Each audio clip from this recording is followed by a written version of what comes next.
ঢাকা থেকে ভগবানগোলায় বাড়ি ফিরল ডাক্তারি পড়ুয়া। চোখে মুখে এখনো সেই ভয় এবং আতঙ্কের ছাপ স্পষ্ট। প্রাণ বাঁচিয়ে দেশে ফেরা যে কি তা স্বচক্ষে দেখেছে এই পড়ুয়া। দিন কয়েক ধরেই উত্তাল হয়ে রয়েছে বাংলাদেশের রাজধানী ঢাকায়। সেখানে মহাখালী ইউনিভার্সাল মেডিকেল কলেজের দ্বিতীয় বর্ষের ছাত্রী নওসিন, তিনি হোস্টেলে আটকে পড়েছিলেন ওই পরিস্থিতির মধ্যে। তিনি সহ হোস্টেলের অন্যান্য ছাত্রদের নির্দেশ দেওয়া হয় যাতে কেউ হোস্টেলের বাইরে না যায়। সেই মতো কয়েকদিন হোস্টেলে অপেক্ষার পর ভারত ও নেপালের মোট ২৬ জন ডাক্তারি পড়ুয়াকে কলেজের দুটি অ্যাম্বুলেন্সে করে ১৮ জুলাই রাত ১টা নাগাদ ঢাকা বিমানবন্দরে পৌঁছানোর ব্যবস্থা করা হয়।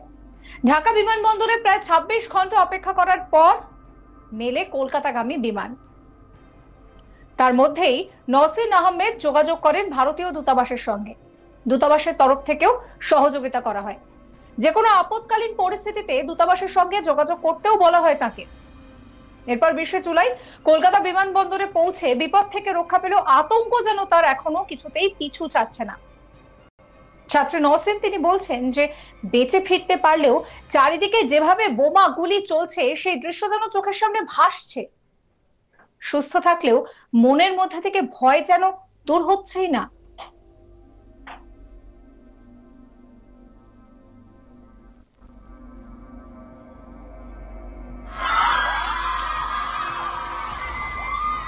আবার আসতেছে, আবার আসতেছে, আসতেছে আবার হেলিকপ্টার আবার আসতেছে।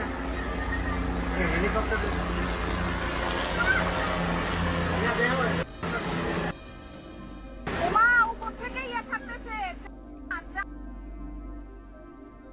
নওসিন বলছেন যে প্রথমে জানতাম না কোটা আন্দোলন কি।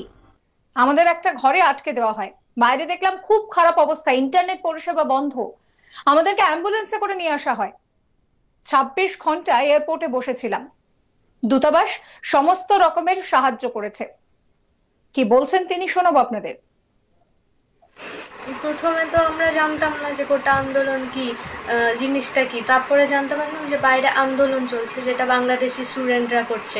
তখন আমাদেরকে হোস্টেলে আমাদেরকে বলা হলো যে বাইরে যাস না, তোরা যেহেতু ফরেনার্স, তোরা ফরেন স্টুডেন্ট। তো আমাদেরকে একটা হোস্টেলে একটা রুমে আটকে দেওয়া হলো। তখন আমরা সবাই একটা রুমে ফরেনার মেয়েরা হোস্টেলে থাকতে লাগলাম। তারপরে বাইরে অবস্থা খুবই বাজে হতে লাগলো।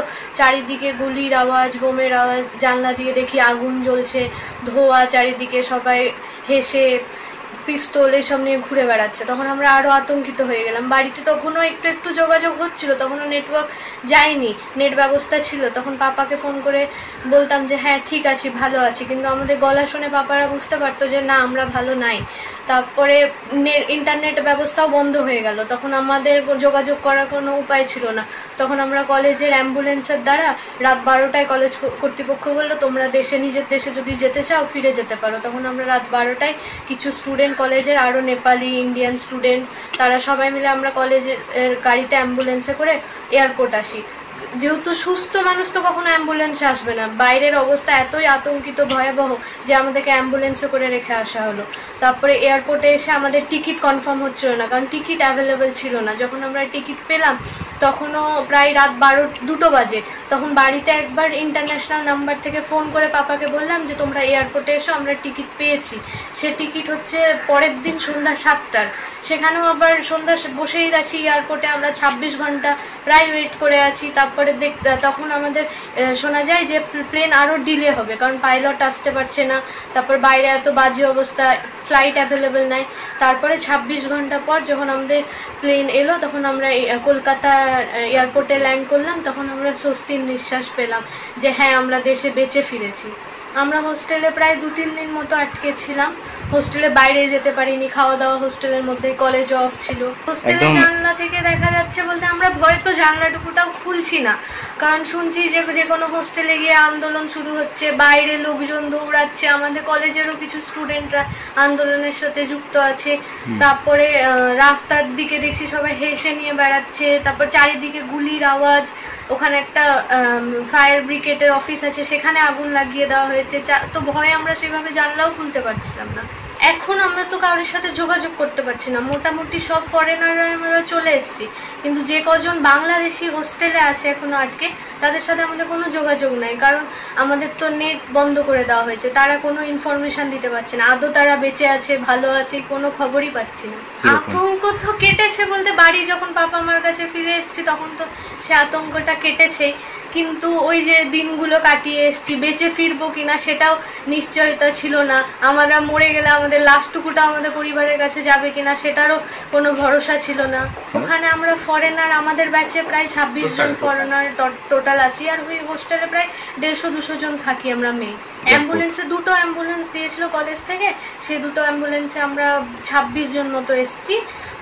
তারপর ইন্ডিয়ান অ্যাম্বাসির ফোন নাম্বার থেকে আমরা অনেক হেল্প পেয়েছিলাম, আমরা ওদের কাছ থেকে বারবার কন্ট্যাক্ট করে এসেছি। কলেজের নাম্বার ছিল, কলেজেও বলেছিল রাস্তায় যদি কোনো বিপদ হয় আমাদেরকে ফোন করতে, ওরা বারবার কন্ট্যাক্ট করেছে আমাদের সাথে। অ্যাম্বাসি থেকে ফোন করে সাহায্য হয়েছে, যে কোনো বিপদে পড়লে আমাদেরকে ফোন করবো, আমরা আছি, আমাদের কোনো অসুবিধা নেই, ওরা সাহস জুগিয়েছে মনে। আমাদের কলেজ শুনতে পেলাম যে বাংলাদেশি একটা স্টুডেন্টের হাতের এই পাশটাতে গুলি লেগেছে হাতে, ওরা বাংলাদেশি, আর একটা দাদার শুনলাম পা ভেঙেছে, ওরা সবাই বাংলাদেশি, ফরেনার কাউরি কিছু হয়নি এখন। সবাই সুস্থ? হ্যাঁ সবাই সুস্থ, আমরা ফরেনার। মানে আতঙ্কটা এখনো আছে? আতঙ্ক তো এখনো আছে।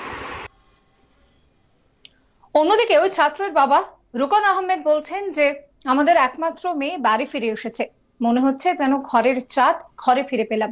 তিনি আরো বলছেন যে রাত 1টা নাগাদ এই বিষয়টা তারা জানতে পারেন, ভারতীয় দূতাবাস যথেষ্ট সাহায্য করেছে। রাত 2টোয় কলকাতা এসেছে তার মেয়ে, আর সত্যি বাড়ির মেয়ে বাড়িতে ফিরে আসায় স্বস্তি মিলেছে পরিবারেরও। শোনাবো তার বাবার কথাও।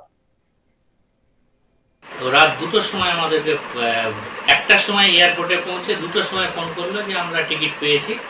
আর ইন্ডিয়া এম্বাসি আমাদের সঙ্গেও যোগাযোগ করেছে, মেয়ের সঙ্গেও সবসময় যোগাযোগ করেছে, এবং ওরা সাহস জুগিয়েছে যে আমরা আছি, যে কোনো এমার্জেন্সি নাম যখনই অসুবিধা হবে আপনারা ফোন করবেন। ওরা ঠিক 18 তারিখ এয়ারপোর্টে ঢুকেছে, 19 তারিখ সারাদিন এয়ারপোর্টে ছিল, 20 তারিখ রাত্রি 2টোর সময় আমি ওকে দমদম এয়ারপোর্টে রিসিভ করেছি। রিসিভ করার পরে তখনই শান্ত মানে মনের দিক থেকে শান্তি পেয়েছে। 26 ঘন্টার মানে ওকে ওয়েট করতে হয়েছে মানে এয়ারপোর্টে, তারপরে প্লেন পেয়েছে। অনেকটাই স্বস্তি, আকাশের চাঁদ ফিরে পেয়েছে। আমাদের একমাত্র মেয়ে, তো আমরা খুব উদ্বিগ্ন ছিলাম।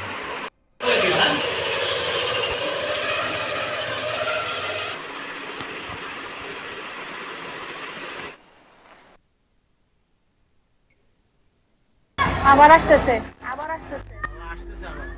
হেলিকপ্টার আবার আসতেছে। সাবস্ক্রাইব করবেন আজ তাক বাংলার ইউটিউব চ্যানেলকে, ফলো করবেন হোয়াটসঅ্যাপ চ্যানেলও।